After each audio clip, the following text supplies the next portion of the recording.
The air in courtroom 4B was thick with the scent of expensive perfume and quiet desperation. On one side sat Jeremy Park, a man whose net worth was a headline, his face a mask of bored indifference. Beside him, his mistress Brooke Holloway couldn't contain her smirk. Her victory was a living, breathing thing, perched on her perfectly glossed lips.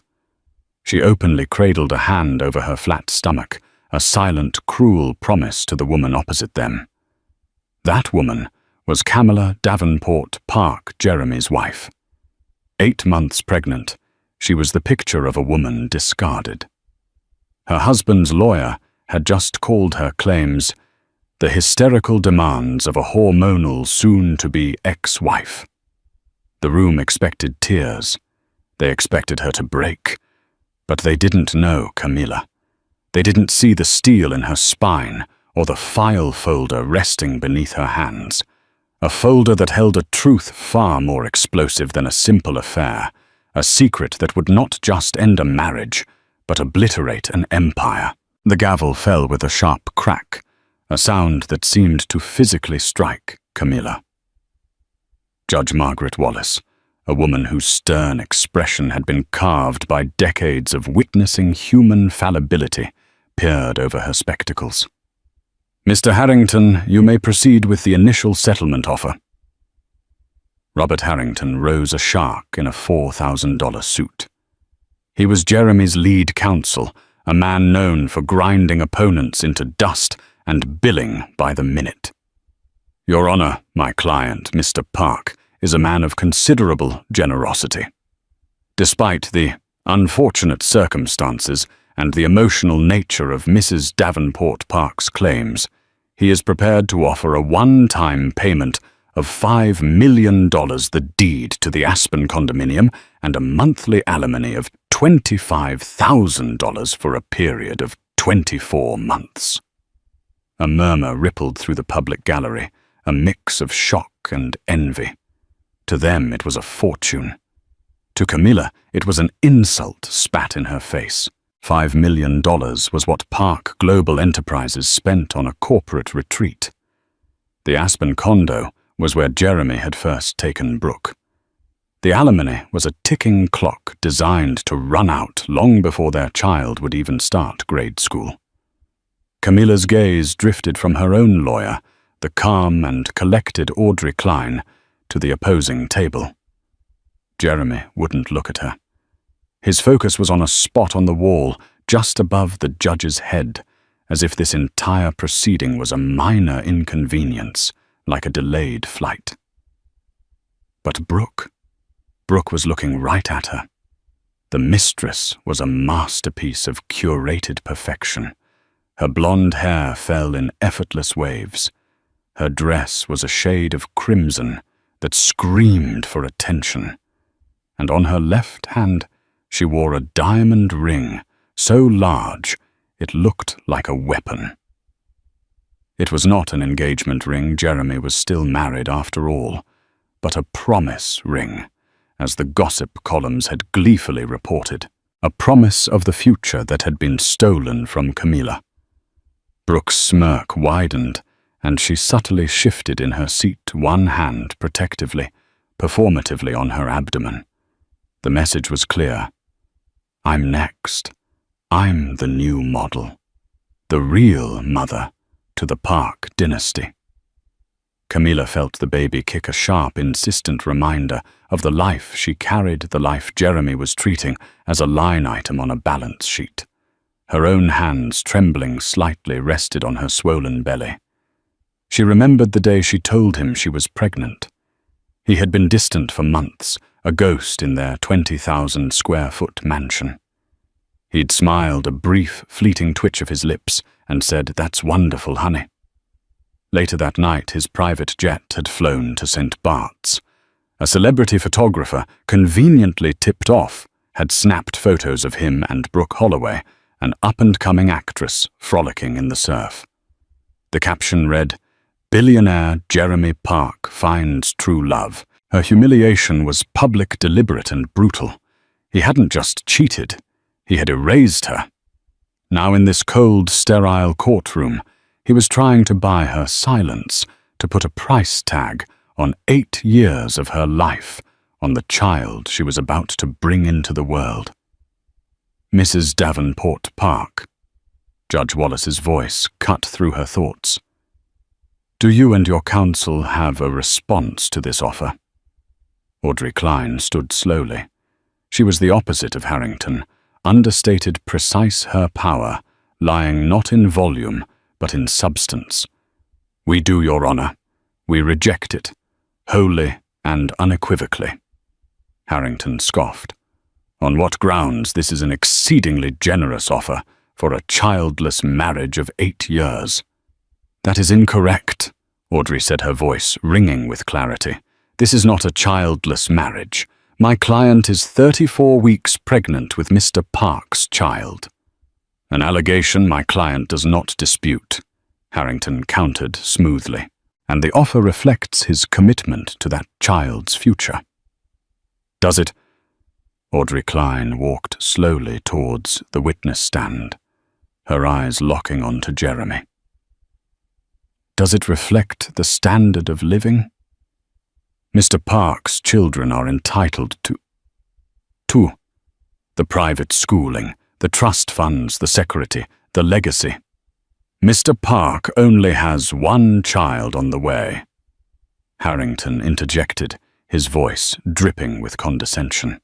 Let's not get ahead of ourselves. It was the moment, the opening, the tiny crack in the dam of lies. Camilla looked at Audrey, who gave a nearly imperceptible nod. The steel in Camilla's spine solidified into granite. She felt no fear, only a cold, righteous anger. The room saw a heartbroken, pregnant wife. They had no idea she was a queen on the verge of a checkmate they couldn't even see. That's where you're wrong, Mr. Harrington, Audrey said, her voice dropping, drawing every person in the room into her orbit. That is precisely where this entire proceeding has gone wrong. We are not here to discuss the future of Jeremy Park's one unborn child. She paused, letting the silence stretch until it was humming with tension. We are here to discuss the futures of all 3 of them. Brooks' smirk finally faltered. Jeremy's head snapped towards Audrey, his mask of indifference shattering, replaced by a flicker of pure, unadulterated panic. The game had just changed. It had started 6 months ago, not with a bang, but with a whisper. A charge on a credit card statement. A florist. Le Fleur Boutique. Camilla didn't think much of it at first. Jeremy was always sending corporate gifts, but the charge was for a specific address, a penthouse apartment in the city's most exclusive new development, a building she had never been to. The note on the order, which she'd been able to coax out of the florist's friendly manager, with a story about a surprise for her husband, was simple. For my one and only, all my love, Jay. It wasn't for her. That single charge was the thread. When Camilla pulled it, Jeremy's meticulously woven world began to unravel. The late nights at the office became clandestine dinners. The business trips to Singapore and Dubai aligned perfectly with Brooke Holloway's Instagram posts from those same cities. The private investigator she hired, a grizzled ex-cop named Frank Miller, confirmed it all within a week. He delivered a manila envelope filled with grainy photos of Jeremy and Brooke kissing on a yacht, holding hands in a park, entering the penthouse apartment. The initial shock was a physical blow. It knocked the air from her lungs, leaving her gasping in the sterile silence of her marble kitchen. She had loved him.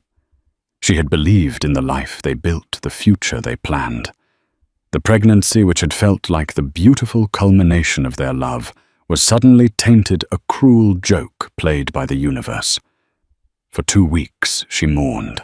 She cried until her eyes were raw, and she ate nothing but ice cream. A cliché she couldn't escape. She felt the baby move inside her, and wept for the broken home it would be born into. But then something shifted. It happened on a Tuesday morning. She saw an article online, a fluff piece about Brooke Holloway's meteoric rise. In it, Brooke was quoted talking about her philosophy on life. "You have to be ruthless," she'd said with a dazzling smile. "You see what you want, and you take it. Hesitation is for the weak." The word struck Camilla like a slap. Weak. They saw her as weak. Jeremy with his insulting silence. Brooke with her public parade of affection. They were counting on her to crumble, to take the money and disappear quietly. In that moment, grief turned to resolve. She wasn't weak. She was a Davenport. Her grandfather had built a shipping empire from nothing. Her mother had run a major non-profit. Strength was in her blood. She would not be a footnote in Jeremy Park's biography. She called Frank Miller again. "I don't just want to know what he's doing now, Frank," she said, her voice steady. "I want to know everything. I want to know where every single dollar he's ever earned has gone. I want his entire life, from the day he was born until today, mapped out." "That's a tall order, Mrs. Park. That's digging deep." "I have the resources," she replied coolly. "And you have the time." The investigation moved beyond the affair and into the very foundation of Jeremy's life. Frank was good, better than she could have hoped. He started with Jeremy's past long before he met Camilla, before he was the Jeremy Park. He was born in Seattle to middle-class parents. He attended the University of Washington on a scholarship. He was brilliant, ambitious, driven. But there was a gap, a period of about 2 years after college that was a complete blank. He'd told Camilla he'd been finding himself backpacking through Europe. Frank's report suggested otherwise. There were no passport stamps, no travel records. Instead, he found a work history. A small, now-defunct tech startup in Portland, Oregon. It was there, digging into old employee records and tax filings, that Frank found the first anomaly. A payroll deduction for child support. It was a small amount, and it only lasted for a year before it stopped around the same time Jeremy moved to New York and founded the company that would become Park Global. The payment was made out to a woman named Sarah Jenkins. "Who is Sarah Jenkins?" Camilla had asked, her heart pounding. "That's the million-dollar question," Frank had replied, "or in your case, maybe the billion-dollar one. Finding her is my top priority." While Frank hunted for a ghost in Oregon, Camilla focused on the money. With the help of a forensic accountant, she began tracing the labyrinthine web of shell corporations and offshore accounts that made up Jeremy's empire. He was a master at hiding assets. Money flowed from New York to the Cayman Islands, through Switzerland, and into trusts with names like the Phoenix Fund and the Summit Trust. It was in the records of the Summit Trust that she found the second thread. It was disguised as a charitable foundation for underprivileged American youth. It made a handful of small public donations to legitimate charities to maintain its cover. But the vast majority of its annual disbursements, millions of dollars a year, went to a single recurring wire transfer. There was no recipient name, only an account number at a small credit union in Bend, Oregon, the same town where Frank Miller was currently searching for a ghost named Sarah Jenkins. Camilla felt a chill crawl up her spine. This was bigger than infidelity. This was a secret Jeremy had buried for nearly 2 decades, a secret he was paying millions to keep buried. A week later, Frank called. His voice was different, sober. "You need to sit down, Mrs. Park." "I'm sitting, Frank. What did you find?" "I found Sarah Jenkins. She's a second-grade teacher, lives in a small house, drives a 10-year-old car. Never married." He paused. "She wasn't alone, Camilla." Camilla held her breath. She has 2 kids. Twins. A boy and a girl. They're 17 years old. They're about to graduate high school. The world tilted on its axis. Camilla gripped the phone, her knuckles turning white. "And Jeremy," she whispered. "The kids have his eyes, Camilla," Frank said softly. "There's no mistaking it. They're his." Suddenly everything became clear. The hidden trust, the payments, the erased history. Jeremy Park, the self-made billionaire father of her unborn child, had another family. A secret family. Heirs he had hidden from the world, from his investors, from her. The pain was immense, a fresh wave of betrayal that dwarfed the first. But beneath it, a new feeling emerged, power. She held the truth. She held the bomb that could detonate his entire life. She instructed Frank to arrange a meeting with Sarah Jenkins, not as a threat, but as an ally. She booked a flight to Oregon under an assumed name. She met the woman her husband had discarded. Sarah was kind, weary, and fiercely protective of her children Leo and Lily. She told Camilla the whole story of a whirlwind romance, of promises of marriage, and of Jeremy's sudden, cold departure a week after she told him she was pregnant. The money had started arriving a year later, with a letter from a lawyer demanding her silence in exchange for financial support. She had agreed, wanting a stable life for her children, never imagining the scale of the world Jeremy had gone on to build. Camilla looked at the photos Sarah showed her. A boy with Jeremy's determined jaw, and a girl with his intelligent, piercing blue eyes. They were his. They were real, and they were her leverage, her ace in the hole. Looking at Audrey Klein in that courtroom, Camilla knew that the world was about to meet the Park heirs. The courtroom was a tomb of stunned silence. Harrington's face was a comical mask of disbelief, his mouth slightly agape. He looked at his client Jeremy, whose carefully constructed composure had crumbled into a mosaic of fury and fear. Judge Wallace leaned forward, her expression sharp and demanding. "Counselor." The judge's voice was like chipping ice. "Ms. Klein, I advise you to choose your next words with extreme prejudice.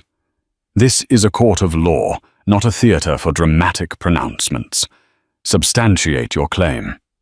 "Of course, Your Honor," Audrey said, her demeanor unruffled. She walked back to her table and retrieved a thick binder. "Before we address the matter of Mr. Park's other children, I'd like to address the financial disclosures provided by the defendant. They are, to put it mildly, a work of fiction." Harrington found his voice. "Objection. My client has provided a full and transparent accounting of his assets. This is a baseless accusation, a tactic to slander my client and extort a larger settlement." "Is it?" Audrey opened the binder on the lectern. "Let's turn to page 57 of Mr. Park's submitted financials. A holding company named the Summit Trust, registered in the Cayman Islands. It's listed here as a philanthropic vehicle with an estimated value of $15 million dedicated to youth outreach programs. Is that correct, Mr. Harrington?" Harrington glanced at his own papers. "That is correct. It is a charitable trust irrelevant to the marital assets." "Irrelevant?" Audrey's eyebrow arched. "Your Honor, we have subpoenaed the full transaction records for the Summit Trust for the past 10 years. It appears its philanthropic activities are curiously concentrated." She projected a document onto the large screen behind her. It was a bank statement filled with rows and columns of numbers.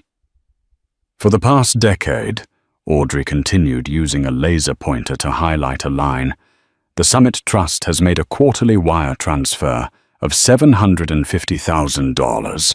That's $3 million a year, $30 million over the last decade alone, all directed to a single account at the Bend Community Credit Union in Oregon.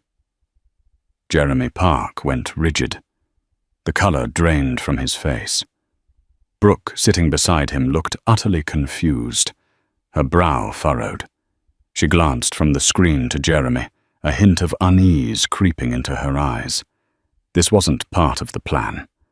The plan was a quick, clean divorce, a big check, and her ascension to the throne. This was messy, complicated. A single sustained youth outreach program, no doubt, Audrey said, her voice dripping with sarcasm. Perhaps you could enlighten us, Mr. Harrington. What is the name of this remarkable, well-funded organization that has been the sole beneficiary of Mr. Park's offshore generosity for 10 years? Harrington was scrambling. He leaned over, whispering furiously to Jeremy, who shook his head, his jaw tight. Your Honor, my client's charitable donations are private. Ms. Klein is on a fishing expedition attempting to distract from the matter at hand. The matter at hand, Mr. Harrington, is the full extent of the marital assets and Mr. Park's financial obligations. Judge Wallace stated, her gaze fixed on the screen. And I, for one, am now very interested in this particular youth program. Ms. Klein, do you know the name of the recipient account holder? This was the moment of no return. Camilla's heart hammered against her ribs. She watched. Jeremy saw the cornered look in his eyes, the same look she'd seen in a news photo of him when a rival corporation had attempted a hostile takeover. He was a predator, but now he was the prey. We do, Your Honor, Audrey said clearly. The account is registered to a private citizen, a woman by the name of Ms. Sarah Jenkins. The name hung in the air, meaningless to everyone in the room, except for two people. Camilla saw a muscle twitch in Jeremy's cheek. He was a statue of controlled rage. Harrington tried to recover. And who is Sarah Jenkins? A director of a charity. A program administrator. Not quite, Audrey said, turning her gaze from the lawyer to Jeremy himself. She spoke to him directly now, her voice a piercing arrow. Isn't that right, Mr. Park? Sarah Jenkins isn't a program director.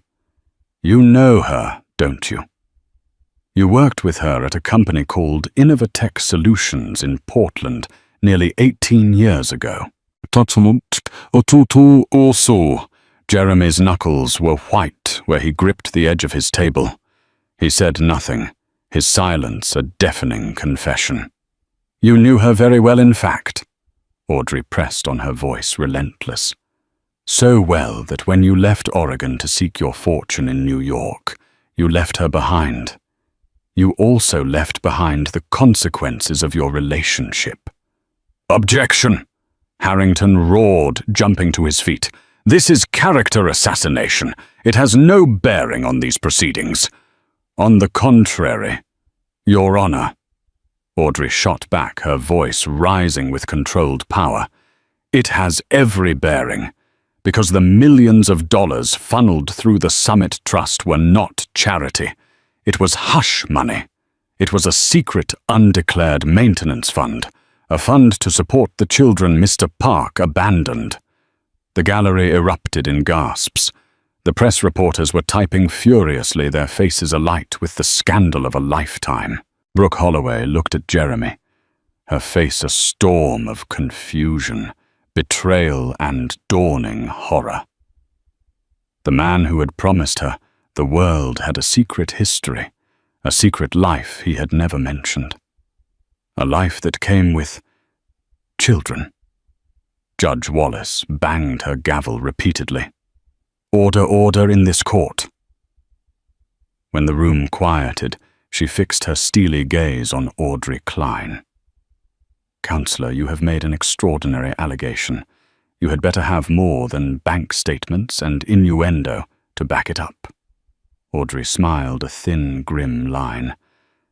"As it happens, Your Honor, I do." She turned toward the courtroom doors.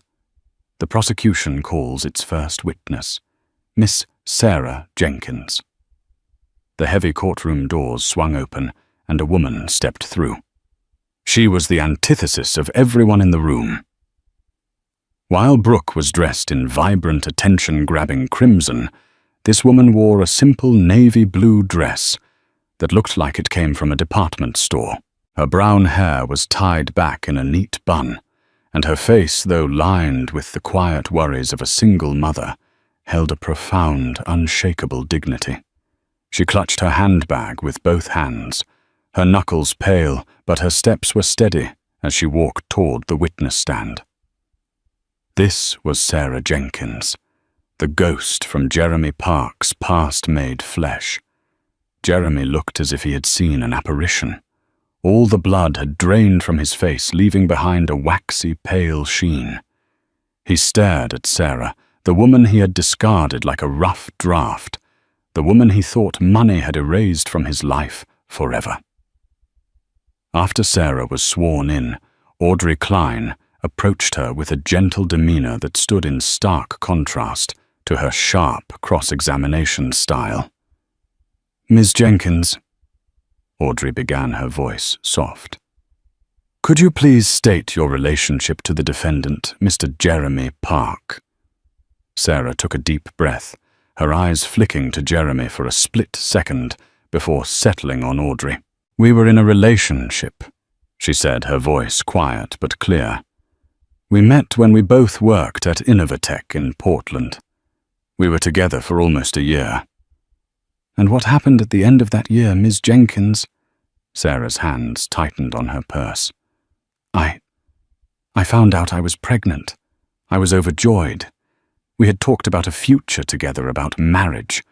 When I told him, he seemed happy at first. But a week later he was gone.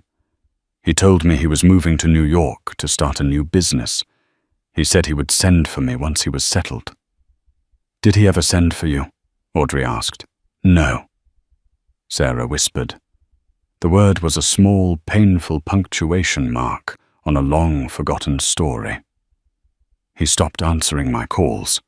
A few months later, I received a letter from his lawyer.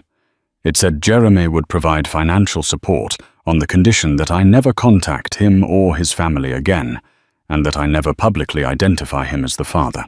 You were pregnant with his child, and he sent a lawyer to silence you." "Yes." Harrington stood up. "Objection. This is ancient history. My client made arrangements to provide for his child. He was a young man trying to start a business. He did what he thought was best." "What he thought was best for himself," Audrey countered, not missing a beat. "Overruled," Judge Wallace said, her eyes glued to Sarah. "Continue, Ms. Klein." "Ms. Jenkins," Audrey said, "Mr. Harrington stated that his client provided for his child, singular. Is that accurate?" Sarah looked down at her hands, a flicker of pain crossing her face before it was replaced by a fierce maternal pride. "No," she said, her voice stronger now. "That's not accurate. I was pregnant with twins." Another wave of shock rippled through the courtroom. Brooke Holloway let out a small, involuntary gasp. Twins. Not one forgotten child, but two. The scale of the deception was growing exponentially.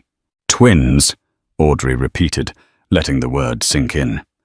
"And did Mr. Park know you were expecting twins?" "Yes. I told him after my first ultrasound, just before he left." The cruelty of it was breathtaking. He had known. He had known, and still he had vanished. "And for the last 17 years, you have raised these children by yourself." "Yes. They are my entire world." "The payments from the Summit Trust," Audrey continued. "That money was the child support Mr. Park paid you, correct?" "Yes. It arrived every 3 months, like clockwork. The lawyer told me it was all contingent on my complete and total silence." "So you upheld your end of the bargain," Audrey stated. For 17 years you kept his secret. You raised his children in anonymity while he became one of the most famous billionaires in the world. You never spoke to the press. You never contacted him. Why? Why did you keep silent for so long? Sarah finally looked at Jeremy. Her gaze wasn't filled with hatred, but with a deep, bottomless well of disappointment. For them, she said simply. For Leo and Lily. I didn't want them to grow up in a circus. I didn't want them to be defined by a father who didn't want them. I wanted them to have a normal, happy life. The money helped me give them that. Stability, good schools, a safe home. It was never about me. So why speak now, Ms. Jenkins? What has changed? Audrey asked the crucial question. Sarah turned her attention back to Audrey, and then for a moment her eyes met Camilla's across the courtroom. A flicker of understanding, of solidarity, passed between the two women, the wife he was discarding and the woman he had thrown away. I was contacted by Mrs. Davenport Park's legal team, Sarah said, and I saw the news. I saw him with a new woman while his wife was pregnant, and I saw him trying to deny his own child the same way he denied mine. I realized my silence wasn't protecting my children anymore. It was enabling him. It was allowing him to hurt another woman, another child. My children are almost adults now. They deserve to know who their father is, and more importantly, he needs to finally publicly acknowledge that they exist. The moral weight of her testimony settled over the room. She hadn't come for money or revenge. She had come for justice, for recognition. She had come to stop a cycle of selfish cruelty. Harrington saw his case crumbling. He had to discredit her. He rose for cross-examination, his face a sneer. Miss Jenkins, you've lived quite comfortably on my client's money for 17 years, haven't you? $3 million a year is a lavish lifestyle for a school teacher in Oregon. The money was never for me, Sarah replied, calmly, unintimidated. It was put into a trust for the children, for their education, their health care, their future. I live on my teacher's salary. I've saved every penny for them. How convenient, Harrington scoffed.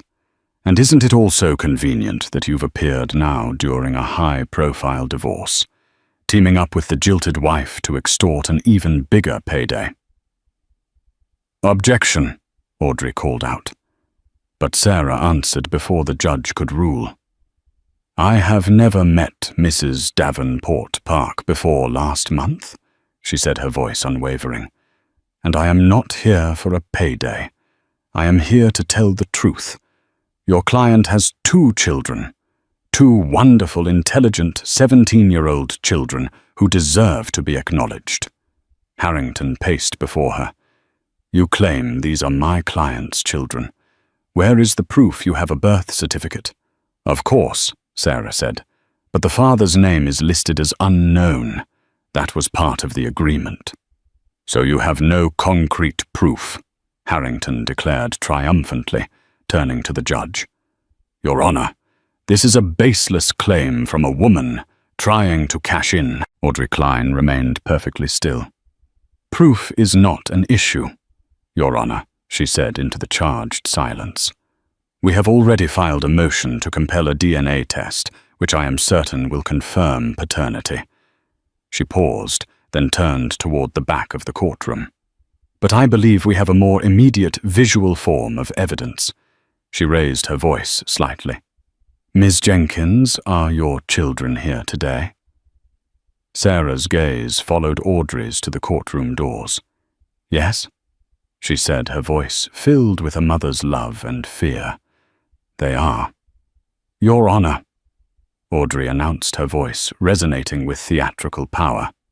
I present to the court Leo and Lily Jenkins Park. On Audrey Klein's cue, the courtroom doors opened for a second time. Every head, including Judge Wallace's, swiveled to face the entrance. The reporters in the gallery craned their necks, cameras clicking, despite the bailiff's warnings. Two figures stood silhouetted in the doorway. As they stepped into the light of the courtroom, a collective gasp swept through the room. They were teenagers, a boy and a girl, both tall and poised with an air of quiet confidence that belied their age. But it wasn't their youth that was so shocking. It was their faces. The boy Leo had Jeremy Park's exact jawline and his dark, intense hair. He possessed the same focused, piercing blue eyes that had graced the covers of countless business magazines. His expression was a mixture of anxiety and grim determination. The girl Lily was a softer echo, but the resemblance was no less startling. She had the same high cheekbones and the same intelligent set to her eyes, a mirror of her father in his university photos. Her posture was ramrod straight, a silent defiance against the man who was staring at them as if he'd seen his own ghost. They walked down the central aisle, their mother Sarah watching them from the witness stand with tears welling in her eyes. They didn't look at the lawyers, the judge, or the gawking crowd. Their eyes were fixed on one person, Jeremy Park. The scene was devastatingly cinematic. Jeremy, the titan of industry, the man who controlled markets with a single phone call, was rendered utterly powerless. He was frozen, a statue, carved from shock. The carefully constructed walls of his life were not just cracking. They were being pulverized into dust before his very eyes. Brooke Holloway let out a small, strangled sound. She stared at the teenagers, then at Jeremy's ashen face, then back again. The future she had envisioned, a life of luxury as Mrs. Park, mother to the sole heir, evaporated. She was not the successor to the Queen. She was just another woman in a line of women Jeremy had used and deceived. And these teenagers, they were not just a complication. They were a claim. A legitimate, living, breathing claim on the man, the name and the fortune she had so ruthlessly pursued. Her smirk, the one she had worn like armor all morning, was gone, replaced by a mask of raw, unfiltered panic. Harrington, for the first time in his storied career, was speechless. His objections, his legal maneuvering, all seemed absurd in the face of this undeniable visual truth. How could he argue against paternity when Jeremy Park's own face, 25 years younger, was staring back at him from two different people? Leo and Lily stopped at the front of the courtroom, standing behind the prosecution's table, a silent show of solidarity with Audrey and Camilla. They didn't look angry. They looked resolved, as if they had spent their whole lives preparing for this moment. Camilla watched them, and her heart, which had been a knot of anger and pain, felt a surprising pang of empathy. These were not props in her legal strategy. They were children. Children who had grown up with a hole in their lives, shaped exactly like the man sitting across the room. Her fight was no longer just for herself and her unborn baby. It was for them, too. For the years of birthdays, he missed the school plays. He never attended the fatherly advice he never gave. Judge Wallace, recovering from her own shock, banged the gavel. Order. Order. Her voice was strained. She looked at the two teenagers, then at Jeremy, and her expression hardened. The law was the law, but this was a matter of fundamental human decency, and she was witnessing a profound failure of it. Mr. Park, the judge said, her voice low and dangerous. Would you care to comment on this development? Jeremy opened his mouth, but no sound came out. He looked at Sarah, the woman he had paid to disappear. He looked at Leo and Lily, the children he had treated as a financial liability. He looked at Camilla, his pregnant wife, whose quiet strength had orchestrated this entire public demolition of his life. He was surrounded, trapped by the consequences of his own choices. Audrey Klein let the silence hang for a full minute, allowing the impact of the children's presence to saturate the room. Then she spoke. "Your Honor," she said, her voice calm, but ringing with finality. "The defense has claimed that Mr. Park's offer is generous. We now see it for what it is. It is an attempt to silence yet another woman and discard yet another child. It is a pattern of behavior. Mr. Park does not build families. He acquires them and disposes of them when they become inconvenient." She gestured towards Leo and Lily. "These are his first heirs. My client, Camilla Davenport Park, carries his third. The initial settlement offer is not just rejected, it is an offense.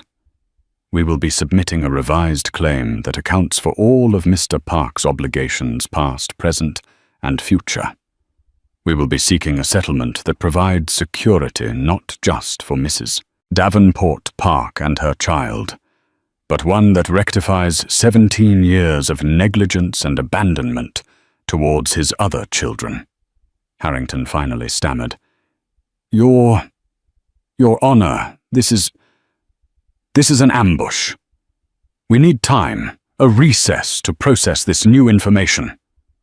"A recess?" Judge Wallace's voice was laced with contempt. "Mr. Harrington, it seems your client has had 17 years to process this information. A recess is granted. This court will reconvene tomorrow at 10 a.m.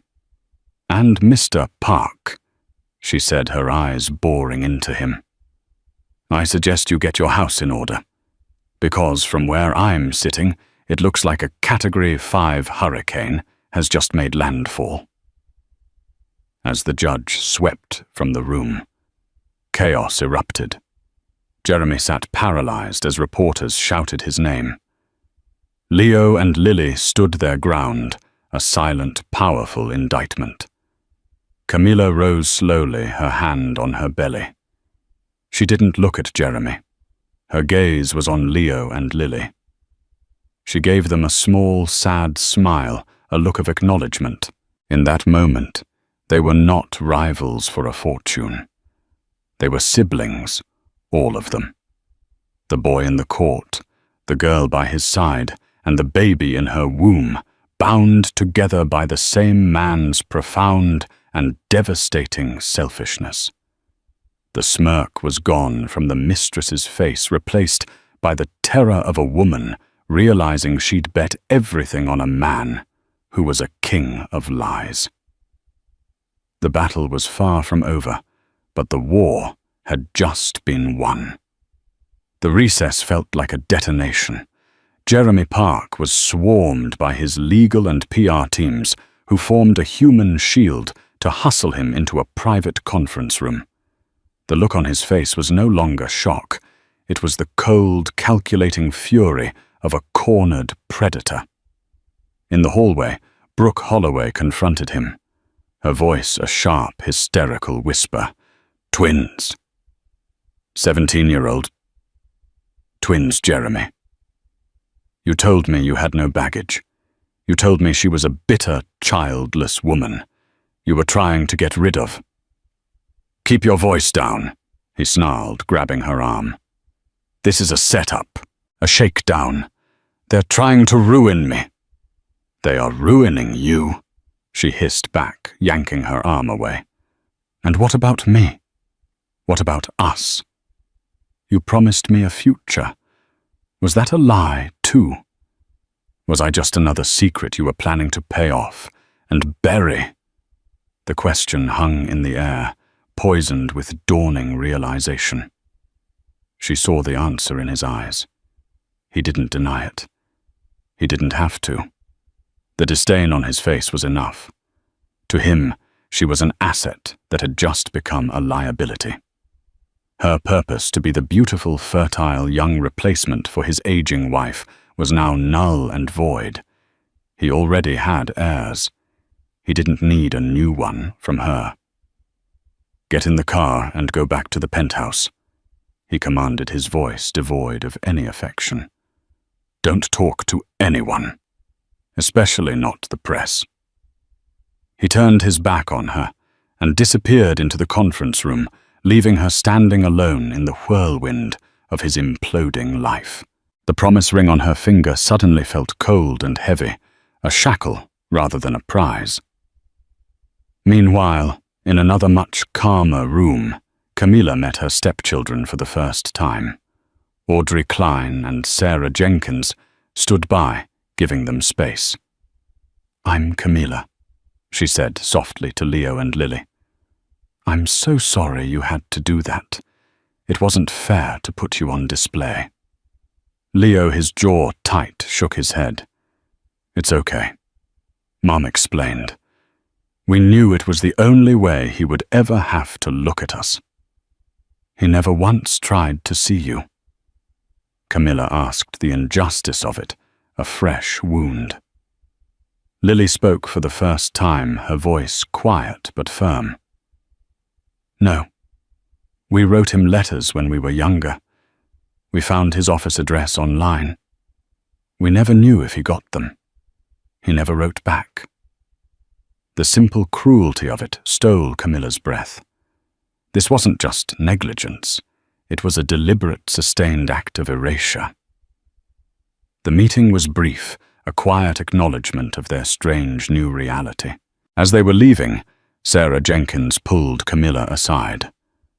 "Thank you," she said, her eyes filled with a gratitude so profound it was humbling. "You didn't have to include them. This could have just been about you. You gave my children a voice." "He wronged all of us, Sarah," Camilla replied, placing a hand on the other woman's arm. "His debt is to all of us." That evening, as the news of the Park secret Heirs dominated every media outlet, sending Park Global's stock into a nosedive, Camilla received an unexpected visitor at her lawyer's office. It was Brooke Holloway. She looked nothing like the smug, confident woman from the courtroom. Her makeup was streaked with tears. Her crimson dress looked garish under the fluorescent office lights, and the giant ring was gone from her finger. She looked desperate, stripped of her power. "What do you want?" Audrey asked, her tone glacial. "I want to help you," Brooke said, her voice trembling. "He's going to run." Camilla and Audrey exchanged a look of skepticism. "Why would you help us?" Camilla asked. "This morning you were smirking at me from across the courtroom." "This morning I thought I had a future." Brooke shot back, a flash of her old fire returning. "Now I know I was just a placeholder. He used me to humiliate you. And now that this is all out, I'm disposable. He told me so himself." She took a shuddering breath. "He's not just going to fight you in court. He's liquidating. He's moving assets, real untraceable assets, to a non-extradition country. He has a jet fueled and waiting. He's planning on leaving you his unborn child and his new children with a mountain of corporate debt and hollowed-out shell companies." This was the second twist, the one they hadn't seen coming. Jeremy wasn't going to fight. He was going to flee. A scorched earth policy. If he couldn't have it all, he would burn it all to the ground, so no one else could have it either. "Why are you telling us this?" Audrey pressed her lawyerly suspicion on high alert. "What's in it for you? A deal." Brooke set her eyes hard. "And revenge. I want to see his face when he realizes I'm the one who took him down. He thinks I'm a stupid actress he can throw away. He's about to find out how wrong he is." She reached into her designer handbag and pulled out a small encrypted flash drive. "This is everything. For the past 6 months I've had access to his personal laptop, his study. I wasn't just his mistress. He was grooming me to be the new corporate wife. He showed me things trying to impress me. I made copies. Offshore account numbers not on any official disclosure transfer authorizations. He pre-signed the flight plan for his escape route correspondence with his offshore bankers. It's all there. She slid the flash drive across the table. It was the key to his entire, hidden financial kingdom. "I want a settlement," Brooke stated. "A small one, enough to disappear and start over. And I want full immunity from any potential fraud charges. In exchange, I'll testify. I will tell the court under oath that he is a flight risk and is actively hiding assets with the intent to defraud his family and the court." Camilla looked at the flash drive, then at the woman in front of her. She did not like Brooke Holloway. She might never forgive her for the humiliation, for the pain, but she recognized the look in her eyes. It was the look of a woman who had been used, underestimated, and discarded. It was a look she now knew well. The two women Jeremy had pitted against each other, the wife and the mistress, had become the most unlikely and most dangerous of allies. "Give her the deal, Audrey," Camilla said, her voice firm. "Let's end this." The next morning, Courtroom 4B was a tinderbox of anticipation. The press gallery was overflowing. Jeremy Park arrived looking haggard but defiant, flanked by a grim-faced Robert Harrington. He clearly believed this was just another business negotiation, a problem to be solved with money and intimidation. He had no idea he was walking into a perfectly laid trap. As soon as Judge Wallace took her seat, Audrey Klein stood. "Your Honor, we have a new motion to file effective immediately.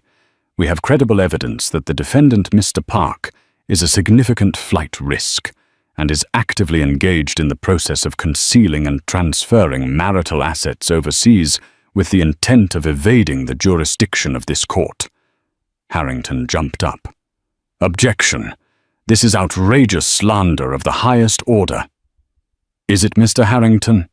Audrey's voice was cold as steel. "Or is it the truth?" The prosecution calls Brooke Holloway to the stand. If the appearance of the twins had been a shockwave, this was a nuclear explosion. Jeremy's head whipped around his face, contorting in a mask of pure disbelief and rage, as he saw Brooke, dressed in a conservative grey suit, walk calmly to the witness stand. The look he gave her was murderous. She met it with a calm, icy stare. Brooke's testimony was devastating. Guided by Audrey, she calmly and methodically laid out Jeremy's entire plan. She presented the documents from the flash drive emails to Swiss bankers' instructions for liquidating portfolios, the finalized flight plan for a private jet bound for the United Arab Emirates, scheduled to depart that very night. Each piece of evidence was a nail in Jeremy's coffin. Harrington's cross-examination was feeble. He tried to paint Brooke as a scorned lover, seeking revenge. But her evidence was too precise, too damning. The pre-signed transfer authorizations authenticated by a handwriting expert overnight were irrefutable proof. By the time Brooke stepped down, Jeremy Park's fate was sealed. Judge Wallace's face was thunderous. "Mr. Park, do you have anything to say in response to this testimony?" "To these documents." Jeremy stood his expensive suit, seeming to hang off him. "It's all lies," he snarled, his voice cracking. "She's a vindictive, gold-digging—" "That is enough!" The judge's voice boomed, silencing him instantly. "I have seen and heard enough." She made her ruling on the spot. "Effective immediately, I am signing a court order to freeze every known asset of Mr. Jeremy Park and Park Global Enterprises, both domestic and international. The defendant is to surrender his passport to the bailiff at this moment. You are not to leave the state of New York without the express permission of this court." The sound of Jeremy's empire grinding to a halt was a deafening silence. The game was over. He had lost. The final settlement, arbitrated over the following weeks, was a complete capitulation. The judge, incensed by Jeremy's deceit, made an example of him. 40% of his total verified assets were placed into a trust for Camilla and her unborn child, a daughter she would later name Grace. An equal 40% was placed into a separate, irrevocable trust for Leo and Lily to be managed by their mother, Sarah Jenkins. This amount not only secured their futures, but served as retroactive compensation for 17 years of paternal abandonment. Brooke Holloway received a one-time sealed settlement of $5 million. Ironically, the same amount Jeremy had first offered Camilla, and quietly disappeared from the public eye. The remaining 20%, along with the crumbling remains of his debt-ridden company, were left to Jeremy. He was a billionaire, reduced to a mere multi-millionaire, a king dethroned and disgraced his name forever, synonymous with scandal. A month later, in a quiet cafe far from the glare of the media, Camilla met with Sarah, Leo, and Lily. The awkwardness was still there, but it was overshadowed by a strange sense of kinship. "He called us," Lily said, stirring her hot chocolate. "Once?" He tried to apologize. "What did you say?" Camilla asked gently. Leo looked up, his blue eyes, so like his father's but so much kinder met hers. "I told him we didn't need an apology. We needed a father, and it was about 17 years too late for that. We wished him well and hung up." The finality of it was both sad and freeing. Camilla reached across the table and put her hand over Sarah's. "We're going to be okay," she said, a statement of fact, not hope. Sarah squeezed her hand back, a smile finally reaching her eyes. "I know." Camilla looked at these two teenagers, her daughter's half-siblings, and at the strong woman who had raised them. They were not the family she had ever imagined, but they were family nonetheless, forged in the fires of one man's lies. Out of the ashes of the Park Empire, a new legacy was just beginning. One built not on wealth or power, but on resilience, truth, and the unexpected bonds between the women he had tried and failed to break. And so the story of Jeremy Park serves as a powerful reminder that truth has a way of rising to the surface no matter how deeply it's buried. It's a story about how the arrogance of power is no match for the courage of those who have been wronged. The mistress's smirk in the courtroom was not the sign of a victory, but the prelude to a spectacular downfall orchestrated by the very women he underestimated. Camilla, Sarah, and even Brooke, in her own act of self-preservation and revenge, showed that when pushed to the brink, the alliance of the scorned can topple any empire. What do you think was justice truly served? Who do you sympathize with the most in this complex web of deceit? We'd love to hear your thoughts in the comments below. If this story of drama, betrayal, and ultimate vindication captivated you, please hit that like button. Share it with someone who loves a story of epic justice, and most importantly, subscribe to our channel for more real-life dramas that are stranger than fiction. Your support helps us continue to bring these incredible stories to light. Thank you for listening.